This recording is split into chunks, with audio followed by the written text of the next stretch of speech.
So in Genshin Impact 4.2, we got an event called Galaxy's Fantastic Adventure. It's just a fun event where you met Fremine, this robot, this lady, and solve their problems, and have a little adventure story with them. Everything seems pretty normal until you realize there's something more important than the event's primogems. I mean, the primogems is important, but there's something even better. A lore. That doesn't sound interesting enough. How about a hint that foreshadow Genshin Impact whole plot? Yeah, you heard that right. Galaxy's adventure story literally gave us a hint about Genshin Impact plot. And no, not we will fight with our siblings and make a gnosis out of her or his body or conquer the world. No, not that. But before we start, shout out to this user on Reddit for cooking this interesting dish. So for now, let's jump straight in. In the beginning of Galaxy's story, everything seems pretty normal. Basically, we help Fremine to move this robot and stuff. But as we reach the second part of Zuria's story, we got this.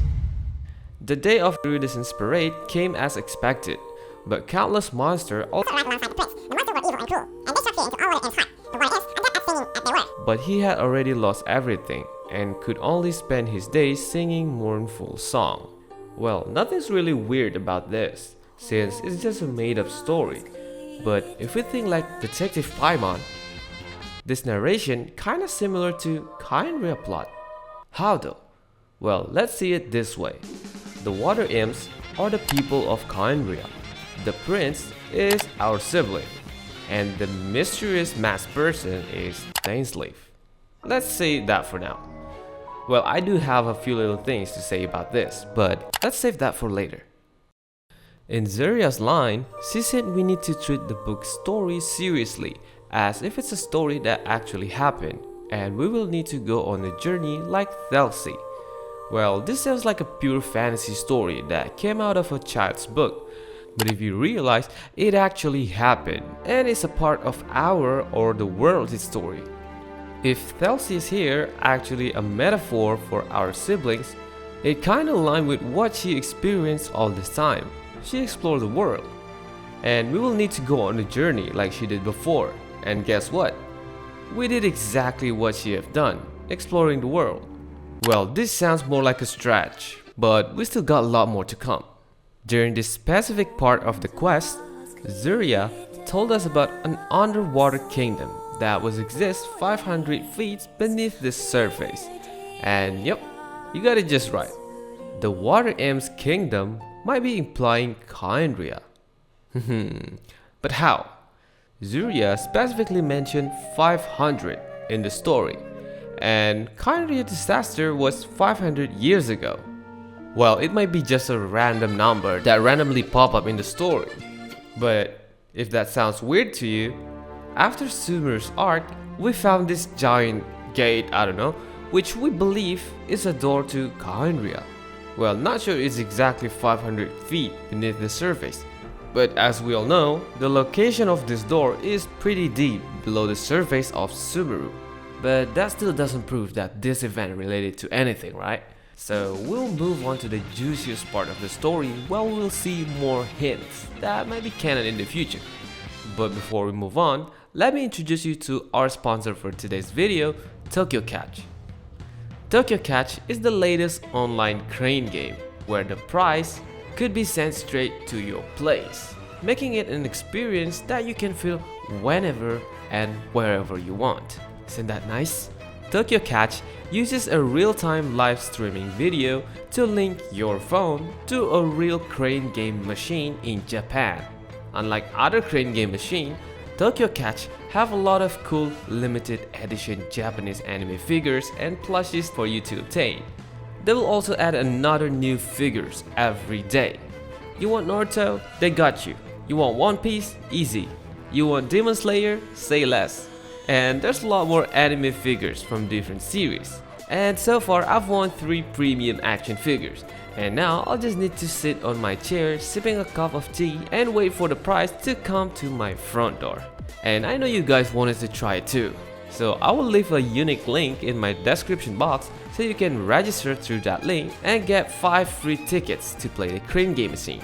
So make sure to try it before you miss your chance. So now let's back to our video. At the end of Act 2 of Thelxie's story, we got this original ending of Prince's story where Thelxie was pictured alone in front of the abandoned kingdom.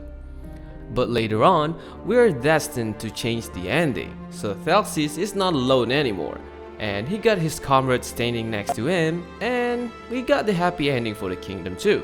And back to our speculation, if Thelxie was a metaphor for our sibling, it kinda implied that at the end of our story, after we reach Khaenri'ah, we will fight the enemies alongside our siblings and our comrades, and change the fate of the world.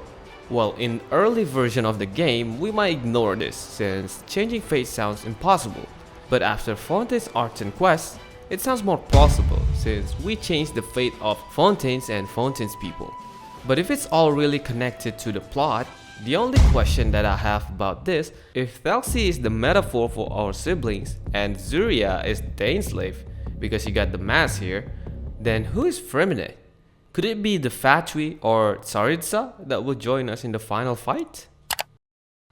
During the scene, Hoyoverse really put a scene that somehow made us be like, no freaking way! Well, it could be just Paimon role-playing her part as a goddess that stopped Traveler from their journey. But after that scene, we got this surprising drawing, and the story said the little fairy Paimon revealed her true goddess form to her companion.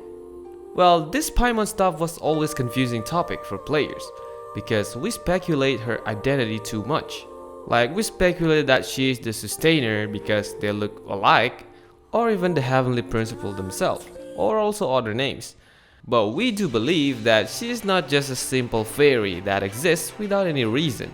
The fact that her figure is small just strengthens our speculation about Paimon is a god that lost her power and turned into a child form of herself. And I kinda believe that she might be one of the 4 shining shades, which created by the Fanes, just like Istaroth. Well, we don't know how Istaroth looked, but if the theory about the unknown god and Paimon is part of the shade, kinda explain why they look alike now. It also explains why she didn't remember about Skara and Ricordifada, because Paimon is not a descender. There might be some more hints that we missed from this quest, but as I said in the beginning, everything in this video just a speculation, and might not be related to Genshin's overall story. But we saw Genshin foreshadow some lore in the past events, so there's a small chance Thelxie's story will be one of it too. So what do you think about it? Is it related to Genshin's plot or not? Let us know in the comment section. And that's all for today. Thanks for watching.